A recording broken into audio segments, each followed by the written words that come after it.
I've been pretty consistent when I've been talking about these monuments throughout the country. I have no problem with taking these monuments down. Now, listen, I don't support violence. I don't condone, graffiti and members of the public just deciding to do whatever they want to do. No. In that aspect, I do agree with Donald Trump. I just wish he would show that same anger towards the Boogaloos or white supremacists as he does towards those who take down some of these monuments. But that's another story. But I agree. And I understand the pain that some of these people are going through when you see a monument, when you see somebody up there that owned slaves, that owned people.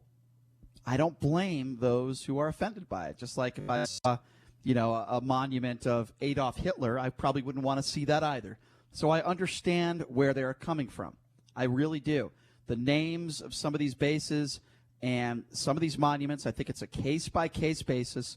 I don't think that the public should be able to, just take it down. I do think that it should be votes, and the politicians should have votes and decide what to do. And like I said, it should be a case-by-case basis. However, with that being said, I do think we're taking it just a little bit too far. And Stein, we were just talking a little bit about it on break, about some examples that you were giving, which are a little bit ridiculous, of what I'm talking about taking this thing just a little bit too far. The latest thing that I saw that I personally think goes too far, there's a rivalry in the Pac-12 between Oregon, University of Oregon, and Oregon State University, and they call that the Civil War. It's kind of like connection to the North and South, one state in the north, or one school in the north and one more in the southern part of the state.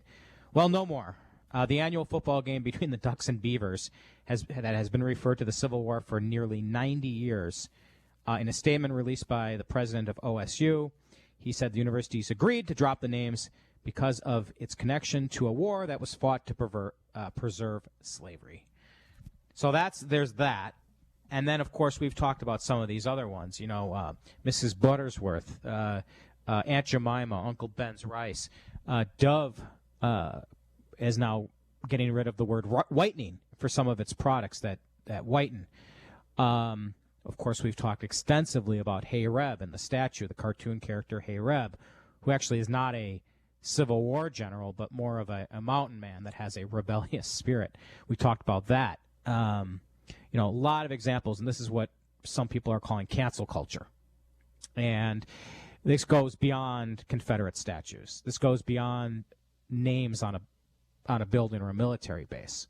So this is where we're at. The latest one is the Civil War. I mean, that's not also to mention right after the George Floyd murder, some of these TV shows like Cops and Live PD, and then there was also talk about getting rid of Paw Patrol. So this is what they're talking about cancel culture. This is what they're talking about. Yeah, and listen, why can't you take both sides of this? Why can't you take both sides and say, I'm okay with some of these monuments coming down, but at the same time, don't take it too far with Aunt Jemima and all these other things. Don't take it too far. Why can't you? I don't understand this about society. Why can't you take both sides of an issue? Why can't you be for Black Lives Matter and then be against the protesters? Why can't you take both sides of an issue? Why can't you say to yourself, I understand why players are kneeling.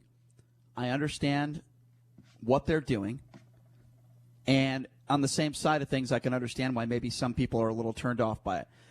I don't understand why does it have to be one extreme or the other in society today when it comes to politics, when it comes to race relations. See, to me, this is exactly what I'm talking about. Talk about these monuments. As I said, I'm okay with some of these monuments being taken down, but let's just not take it too far.